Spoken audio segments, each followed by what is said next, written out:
Alors je me trouve aujourd'hui à Montpellier pour l'histoire du magnifique chêne vert qui est derrière, dont Christophe Menichetti et tout le collectif ici s'occupent.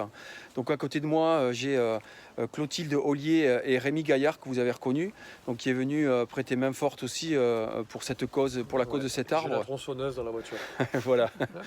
Donc voilà un petit témoignage, ça peut être sympa de votre part. Donc Clotilde, présente-toi, dis-nous un petit peu ce que tu fais aussi. Moi, je suis une écologiste depuis bien longtemps. J'ai été maire d'une commune où on est passé, une des premières communes de France à être passée en zéro pesticide, donc c'est une cause qui me tient à cœur. Et puis cet arbre ici dans la métropole à Montpellier, je suis élue à la métropole et à la mairie de Montpellier, je suis écologiste et la symbolique elle est très forte pour nous qui avons une pression immobilière qui est énorme, une bétonisation de la ville qui va dans tous les sens. Et cet arbre-là, cet arbre remarquable, c'est un peu le symbole de tout ça, le symbole de cette bétonisation à outrance. Donc voilà, je suis le combat et la lutte depuis le début. Rémi, je t'ai vu grimper l'arbre tout à l'heure avec une dextérité formidable.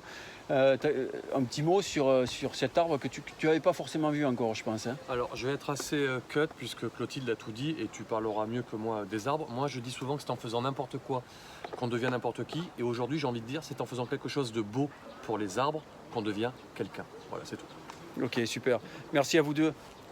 Bonne journée. Ciao. Complètement à revoir. C'est pas une question juridique, c'est philosophique, c'est dans la tête. Ça va être beaucoup plus long à changer. Mais vous battez depuis des années pour défendre ces arbres. Ouais. J'ai l'impression que ce combat est perdu. Moi, j'ai surtout travaillé dans les régions tropicales et là, c'est perdu. Depuis qu'il y a Bolsonaro au Brésil et puis les feux en Australie. Ici, non, ici, on devrait réagir et empêcher l'abattage d'un truc comme ça. Déjà, si les élus municipaux admettaient que c'est vivant, ça serait déjà énorme. Vivant et utile.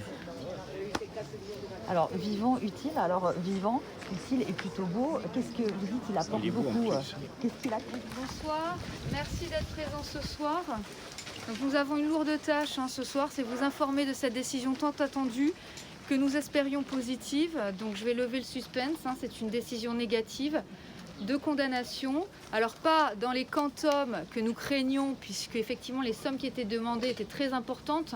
On avait une condamnation à des dommages et intérêts à hauteur de 70 000 € qui ont été drastiquement diminués, mais il y a quand même condamnation à titre provisionnel à hauteur de 5 000 € de manière solidaire pour tous les défendeurs dans cette action, c'est-à-dire que chacun d'entre vous aurait pu se retrouver devant ce tribunal, aurait pu subir cette condamnation. Et donc aujourd'hui, voilà, il y a cette somme à assumer. Je viendrai sur le fond de l'affaire, mais je préfère vous prévenir, notamment pour l'avenir, puisqu'aujourd'hui, il y a une condamnation sous astreinte pour l'avenir à hauteur de 2 000 € par jour. C'est-à-dire que n'importe quel citoyen qui se mobilisera à l'avenir pour prendre la défense de ce chêne est susceptible d'assumer une condamnation à hauteur de 2 000 €. Alors je vous épargne le détail, comme dans toute condamnation en justice, il y a une condamnation aux frais d'avocat, aux frais d'huissier. Bon, c'est assez classique, voilà, je donnerai le détail de ces condamnations aux principaux intéressés. Alors quelle conclusion tirer de cette décision ? Eh bien, il y a un juge qui a dû arbitrer. Il y a quelque chose de positif, je dirais, entre guillemets, à relever dans cette décision.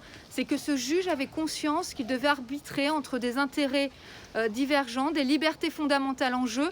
Comme vous le savez tous, la liberté fondamentale et que vous aviez parfaitement à l'esprit, c'était la liberté d'aller et venir. Celle qui a été invoquée par ce promoteur, c'est la liberté d'entreprendre, la liberté de commerce. Évidemment, dans tous les esprits aujourd'hui, on ne peut pas mettre en balance la liberté d'entreprendre, la liberté de commerce avec la préservation d'un bien d'intérêt général, d'intérêt collectif. Je remercie toutes ces personnes courageuses qui étaient là tous les jours pour prendre la défense de cet arbre. Parce que ce qu'on a plaidé et ce qu'on tient encore à plaider, parce que le combat ne s'arrête pas là, c'est une décision juridictionnelle qui est susceptible d'appel. Donc il va y avoir une deuxième étape à ce combat.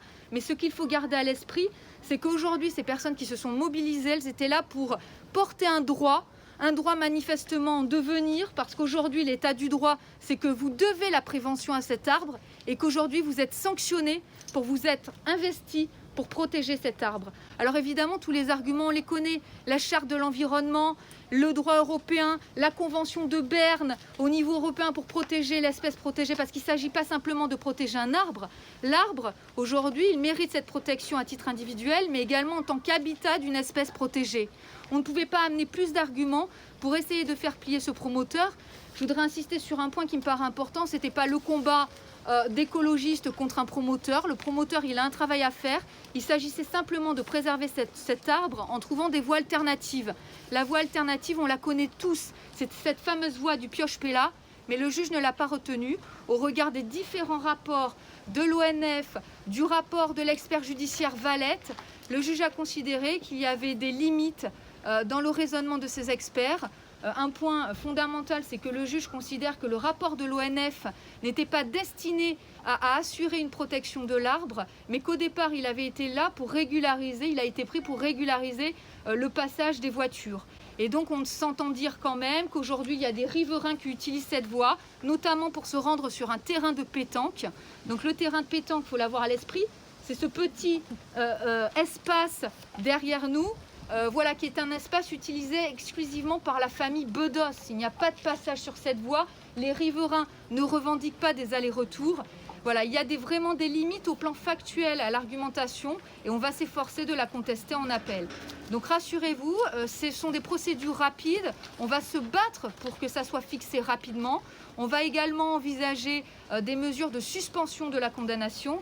Aujourd'hui, cette décision, elle est là, mais il faut en faire une force pour continuer ce combat et enfin, faire avancer l'état du droit sur ces problématiques de préservation d'espèces qui ne peuvent pas elles-mêmes se protéger. Donc j'invite les 15 défendeurs à me rejoindre pour exactement le cagnotte. Alors pendant un an, il y a quand même l'action pour demander la réglementation de la circulation, là, qui va pouvoir être actionnée plus rapidement. On pourra agir aussi en référé pour demander une décision beaucoup plus rapide. Et puis la plainte, alors la plainte au pénal, ça peut aussi avoir un certain... voilà, c'est très long. Aujourd'hui, le parquet de Montpellier est engorgé. Les plaintes pour la préservation du chêne, autant vous dire que ce n'est pas la priorité du parquet de Montpellier. Alors on va essayer de faire des démarches pour alerter sur la difficulté, mais au même titre que le raisonnement du juge civil, je crains qu'il y ait vraiment ce décalage sur la volonté de protéger des espèces, la volonté de protéger la biodiversité, et puis dans les faits, voilà, ça ne suit pas... Et puis un temps judiciaire qui n'est pas adapté non plus à l'enjeu. C'est-à-dire que là, c'est immédiat l'impact qui est apporté à cet arbre. On n'a pas le temps d'attendre un an pour avoir une décision de justice. Quelle attitude on doit adopter si le promoteur ou ses adjoints, comme ils ont fait ces derniers temps, viennent nous provoquer? Là, ils viendront plus, même je pense Ils viendront peut-être Non, mais je dirais que nous, on reste sur le même comportement, d'accord, raisonnable. C'est-à-dire qu'on n'a jamais été irrespectueux. Mais il faut faire des mains courantes pour dire. Je sais pas. Je crois qu'il y en a un qui a dit une fois, mais de toute façon, on est assuré pour les dégâts faits par l'arbre. Des choses comme ça, c'est des provocations. C'est des provocations qui en disent long sur. Parce qu'eux le font immédiatement. Dès que vous bougez le petit doigt, ils vont déposer plainte. Et on l'a vu dans la décision de justice où elle fait état, d'ailleurs la juge, c'est ça, à un moment, en fait, de la chronologie et du fait qu'ils ont déposé une plainte avant qu'on le fasse nous-mêmes. Pour les dernières. En fait, vendredi dernier, comme vous le savez tous, le passage des camions a recommencé. Ce qui interroge d'ailleurs sur l'éventuelle connaissance du jugement par les parties adverses, parce qu'il y avait vraiment un comportement provocateur, fanfaron, en visant en plus des condamnations qui ressortent de la décision. Donc c'est ce qui leur a donné, je dirais, ce second élan. Et ils viennent provoquer, et ils accourent à la gendarmerie pour déposer des mains courantes, comme si c'était les citoyens mobilisés qui provoquaient. Donc dans le même temps, ceux qui ont été agressés, entre guillemets, verbalement, sont allés déposer des mains courantes. Maintenant, on n'attend pas provocation, agression verbale, on se déplace à la gendarmerie, alors qui est lasse de ce qui se passe, parce qu'ils considèrent que la préfecture aurait dû agir en leur lieu et place. Néanmoins, il faut continuer. Et le maire, moi, ça a été là, voilà, ça a été, et la police municipale, j'imagine, oui. En tout état de cause, aujourd'hui, on va modifier ce raisonnement. Il faut tous se mettre dans la tête que la mobilisation, elle continue de manière... Alors, elle était déjà pacifiste, Mais en tout cas, dans l'anticipation, et on acte les événements, on acte. Et donc cette mobilisation, il faut qu'elle perdure ici pour constater les passages et un jour pouvoir agir et demander réparation. Parce que c'est dramatique à dire, mais on en est à ce niveau-là. Aujourd'hui, c'est le promoteur qui demande réparation et c'est encore des intérêts pécuniers qui passent en priorité. Il demande réparation à des citoyens qui n'ont fait que exercer les droits de défense de l'espèce protégée. Ben, dans 5 ans, dans 10 ans, j'espère qu'on demandera réparation pour ces personnes qui subissent ces condamnations et pour ce qu'a subi l'arbre. Mais encore une fois, il faut que la justice évolue et je pense qu'elle n'est pas prête aujourd'hui. Donc on vient d'avoir la décision rendue par le tribunal. On est tous un petit peu abasourdis, bien entendu. Je profite d'avoir Francis ici pour avoir son point de vue sur ce qu'on vient d'entendre, quoi. Ouais, je suis très scandalisé. Mais enfin, c'est pas fini cette histoire, ouais. Il va y avoir appel. Là, je compte beaucoup sur l'appel. Mais le premier jugement, il n'est pas honnête. On dit au juge qu'il y a une autre voie d'accès et il n'en tient pas compte. J'apprends maintenant qu'il y a peut-être une 3e voie d'accès. Oui. Non, c'est encore de... Non, et puis alors cette espèce de tolérance vis-à-vis des boîtes qui se font du fric, ça me dégoûte, voilà. Je le dis comme je le pense. Christophe? Francis a tout dit. Ce qui ressort du jugement, c'est terriblement injuste parce qu'on sent que c'est un jugement motivé comme si la justice était censée avoir une mission pour protéger l'économie, pour protéger cette rentabilité, pour faire en sorte que la promotion immobilière marche. On a l'impression qu'elle est investie d'une mission de protéger le promoteur, les promoteurs, de protéger ce fait d'entreprendre des vilains petits gens qui veulent, pour une herbe, un arbre, un oiseau, des raisons fallacieuses, comme ils disent, empêcher l'économie de tourner. Donc c'est ça ce jugement-là qu'on a et donc c'est juste révoltant. Je suis révolté, il n'y a pas de mots. Mais par contre, Francis l'a très bien dit, ça c'est très important. C'est pas pour autant que c'est fini. Donc on ne va pas s'arrêter là. Donc ils peuvent faire le jugement qu'ils veulent, on continuera, toujours dans le respect des gens, des lois. On continuera. D'accord. En tout cas, nous, Christophe, on est là, on va continuer à te suivre. Voilà.